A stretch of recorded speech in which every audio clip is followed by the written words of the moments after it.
What's going on, everybody? This is Jan 716 back here again, and today I want to talk to you guys about should the LA Chargers trade up to get Tua Tagovailoa.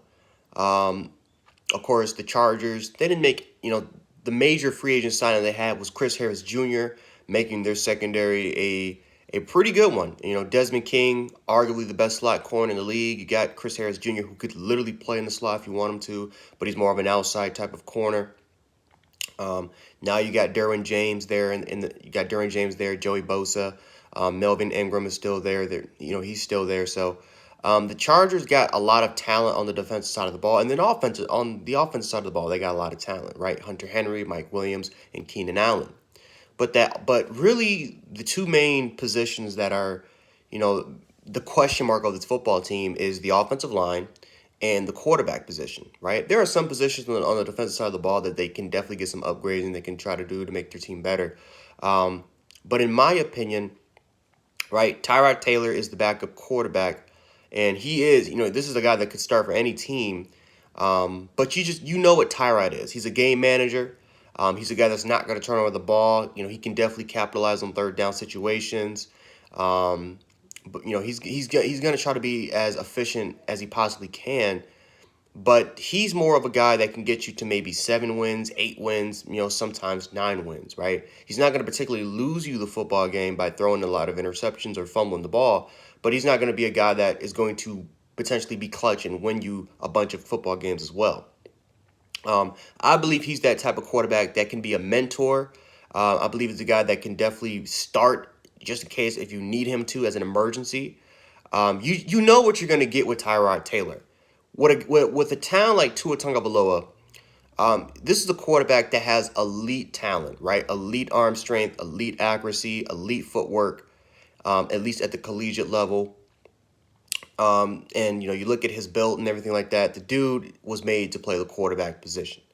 And rare talents like Tua, they don't come around every single day, right? They just don't come around every single year in the draft, right? Next year's quarterback draft, right? Trevor Lawrence is going to be the guy. Justin Fields is going to be the guy. Those two are probably going to be the first round picks.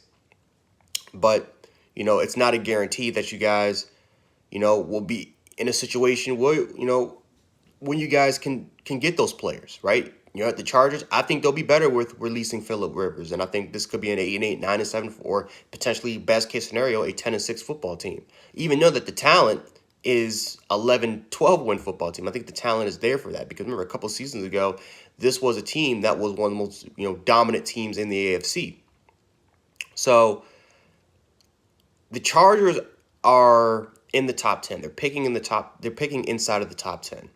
There are teams in the top 4, top 5 that don't need a quarterback position. Matter of fact, a lot of mock drafts really have them taking players that are top 10, on some mock boards, but you just don't see them taking like Chase Young, right? He's the guy that's projected to be took in second overall by the Washington Redskins.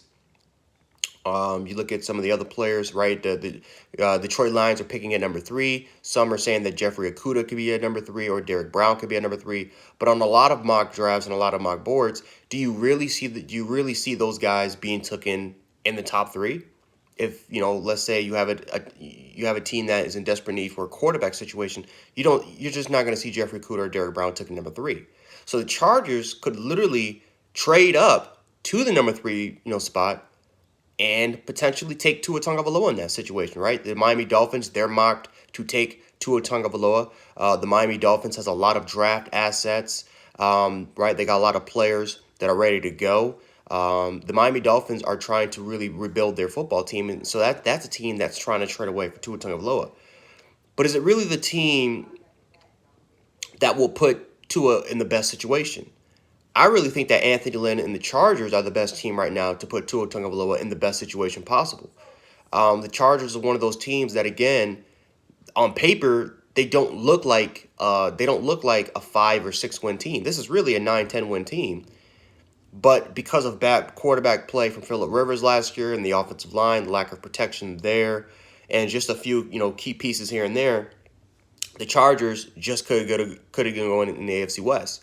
They're also competing in division where the Broncos aren't that strong. The Raiders are more of a comeback team, but we're gonna have to find something about them. Of course, you got the Kansas City Chiefs that you can't compete with, but besides that, the Chargers could very well compete. They're one of the more talented teams in the AFC West. If not, you can make an argument they're just right up there with the Kansas City Chiefs as far as talent on their roster.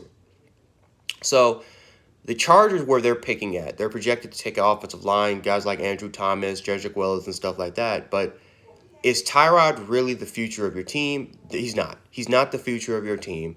Next year, these guys, the Chargers could win about 9, 10 games, and they could be picking around. They could be picking around somewhere around the teens. I think that this is a great opportunity to try to trade up to get a guy like Tua Tagovailoa and to be under the tutelage under Tyrod Taylor, a guy that has he's helped get a team to the playoffs.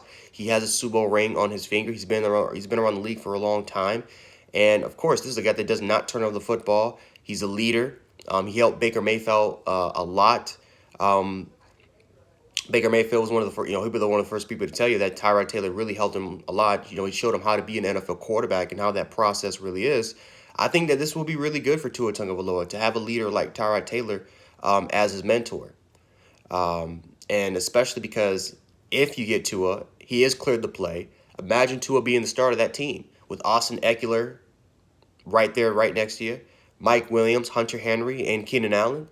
You could be talking about potentially one of the most deadliest teams maybe in the league.